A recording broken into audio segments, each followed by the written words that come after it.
Praise the Lord. கர்த்தருடைய பரிசுத்த நாமம் மகிமைப்படுவதாக. சங்கீத புஸ்தகம் 31 சங்கீதம் 15வது வசனம். என் காலங்கள் உமது கரத்தில் இருக்கிறது.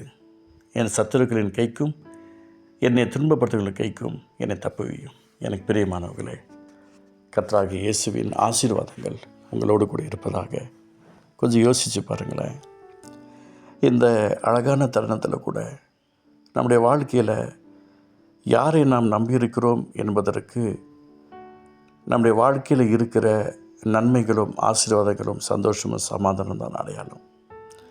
ஏன் அப்படின்னு சொன்னால், என் காலங்கள் உமது கரத்தில் இருக்கிறது அப்படின்னு பக்தன் சொல்லிட்டு அர்த்தம் சொல்கிறாரு. என் சத்துருக்களின் கைக்கும் என்னை துன்பப்படுத்துவங்களின் கைக்கும் என்னை தப்புவியும். நம்ம மன்றாடணும், சில ஜெபத்தை இப்படி பண்ணணும். என் சத்துருக்களின் கைக்கு என்னை தப்புவிங்க ஆண்டவரே. இன்றைக்கி எனக்கு எந்த சத்துருட்டையும் மாட்டக்கூடாது ஆண்டவரே. எனக்கு சத்துருக்கள் இருக்காதபடிக்கு கிருபை செய்வீராக. சத்தியத்தை சொல்லுகிற அந்த அன்பின் நிமித்தமாக சத்துருக்கள் பெருகினாலும் பரவாயில்லை, மற்ற சத்துருக்கள் எனக்கு வேண்டாம் ஆண்டவரே என்று மன்றாடுகிற ஒரு மனநிலையை நாம் உருவாக்கணும். ஏன்னா ஆண்டவர் சொல்லுகிறது அதுதான். என் காலங்கள் உமது கரத்தில் இருக்கிறது என்ற பக்தன் சொல்லிட்டு சொல்கிறார், என் சத்துருக்களின் கைக்கு என்னை தப்புவியும்.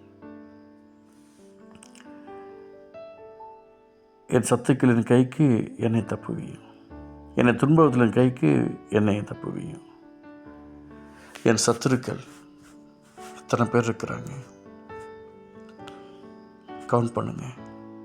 எதனால் சத்துருவானாங்க? ஒவ்வொரு விஷயமும் அப்படியே உங்களை செக் பண்ணிக்கிட்டே இருங்க. எந்த பிரச்சனைக்காக அப்படி ஆகிட்டாங்க? யாரால் அப்படி ஆனாங்க? பாரிட்டு இறக்கம் பாராட்டும் என்று சொல்லி உங்களை தகுதிப்படுத்திக்கிட்டே இருங்க. அந்த கிருபை மாறலை, அந்த அற்புதம் மாறலை. நீங்கள் மன்றாடுனா கர்த்தர் ஒரு அற்புதத்தை செய்வார், அதிசயத்தை செய்வார்.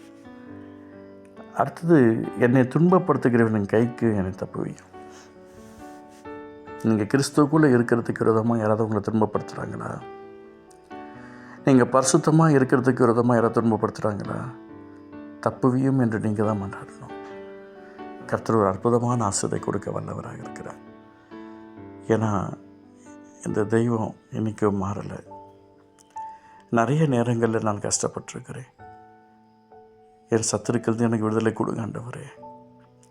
என்னை துன்பப்படுத்தல கைக்கு என்னை தப்பியும் ஆண்டவரே என்று நான் மன்றாடின நேரங்கள் உண்டு. இன்றும் அந்த ஆசீர்வாதத்தை நான் பார்க்கிறேன். எனக்கு பிரியமானவர்களே, தாவீதே மன்றாடினார் என்றால் நாமளை ஏமாத்தினோம். இன்றைக்கி இந்த அன்பு தெய்வத்துடைய சமூகத்தில் ஒப்பு கொடுக்கலாமா? விட்டு கொடுக்கலாமா? அப்பா, நீ விரும்புகிற பாத்திரமாக என்னை அர்ப்பணிக்கிறேன், எனக்கு உதவியை செய்யுங்கன்னு சொல்லி கேட்கலாமா? என் காலங்களும் உமது கரத்தில் இருக்கிறது. என் சத்துருவின் கேட்கும், என்னை துன்பத்தில் கேட்கும், என்னை தப்புவியும் என்று சொல்கிறீங்களே, நாங்களும் மன்றாடுறோம்ப்பா. இயேசுவின் நாமத்தினால அப்பா நீர் எங்களுக்கு இறக்கம் செய்யும், கிருபை செய்யும், பரிசுத்த ஆசீர்வதியும். இயேசு நல்ல பிதாவே, ஆமென்.